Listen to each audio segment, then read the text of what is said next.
By 2028, the price of your weekly groceries could jump by a staggering 9%.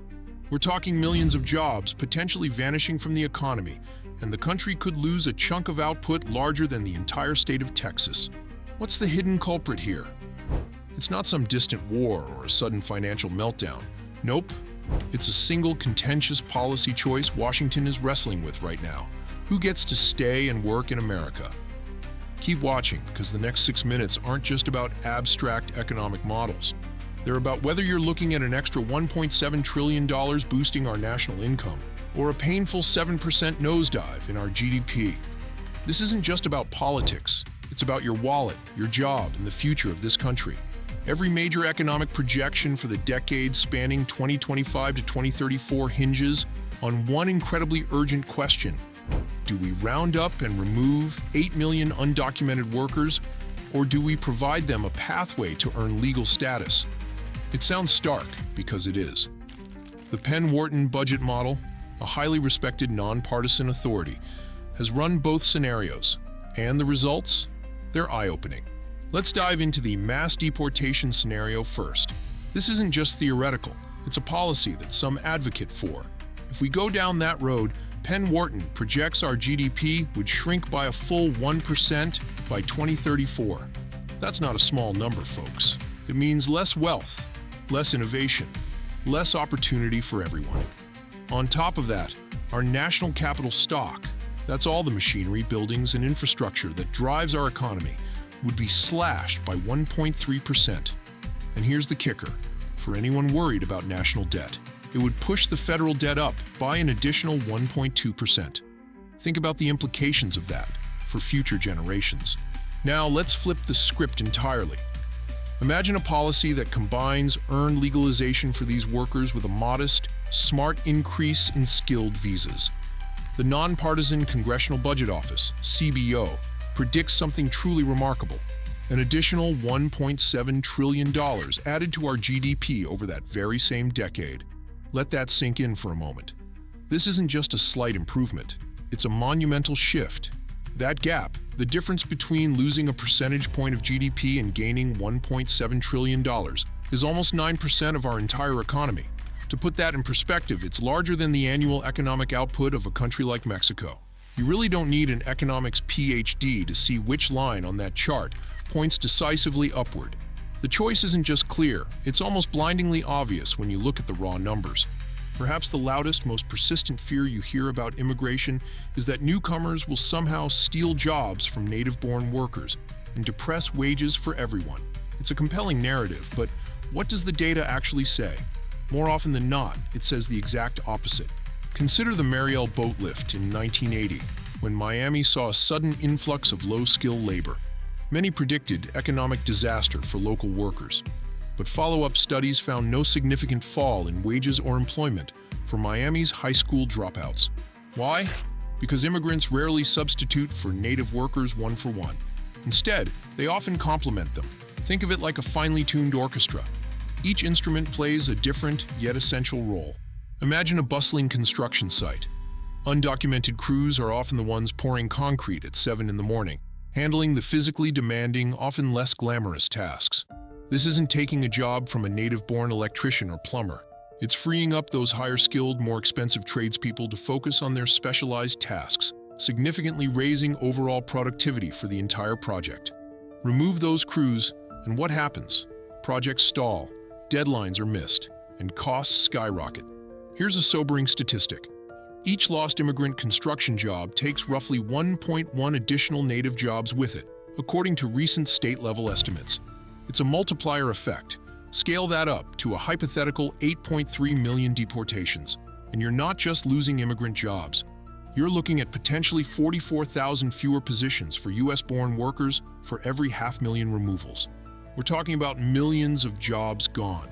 Labor shortages don't just stay in one sector.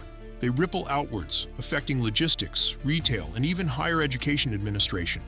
The unemployment rate for citizens might stay low, but the vacancy rate, the number of unfilled jobs, would explode, choking economic growth across the board. It's a scenario where businesses can't find the workers they need, which means they can't produce, innovate, or expand. Fewer workers naturally mean higher wages, right? And on the surface, that sounds like a great deal.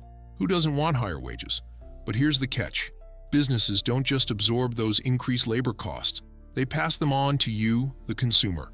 This brings us directly to your grocery bill and the mighty Federal Reserve. Models from the Dallas Fed paint a clear and frankly concerning picture. Deporting just 1.3 million workers could lift consumer prices by 1.5%. Now, imagine if we were to deport all 8.3 million undocumented workers.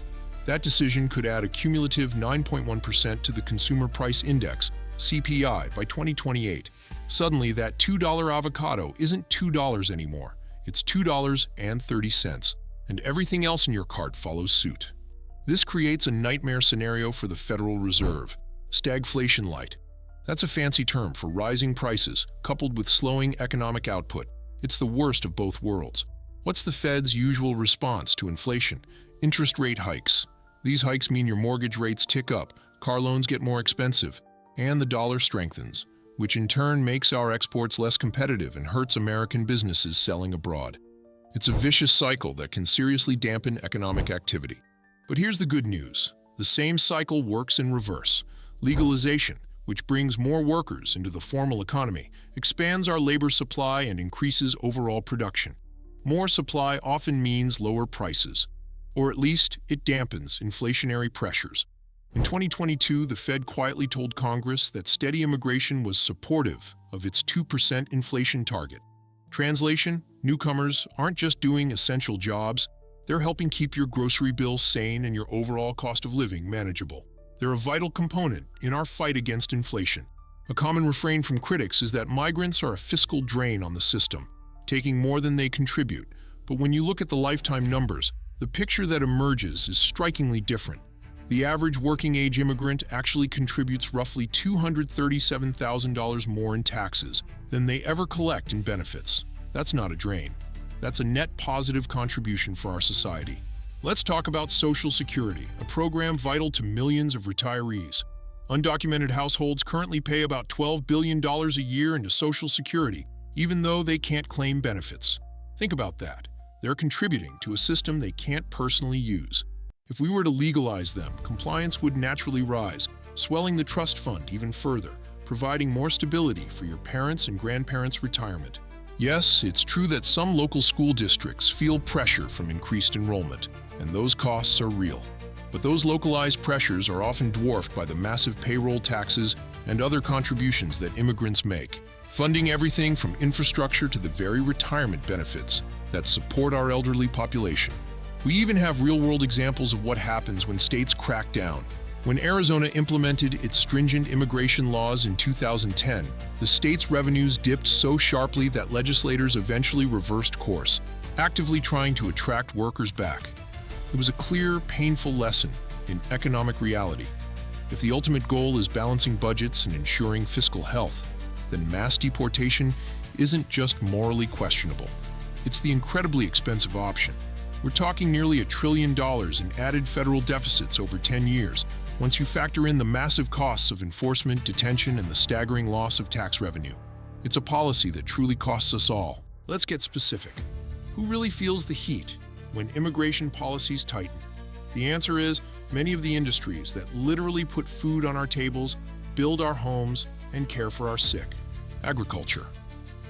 This sector is perhaps the most vulnerable. A staggering 50% of crop hands in the U.S. are undocumented. Remove them, and what happens? Peach orchards in Georgia would rot on the vine, dairy farms in Wisconsin would struggle to milk their herds, and the vast lettuce fields of California would lie fallow.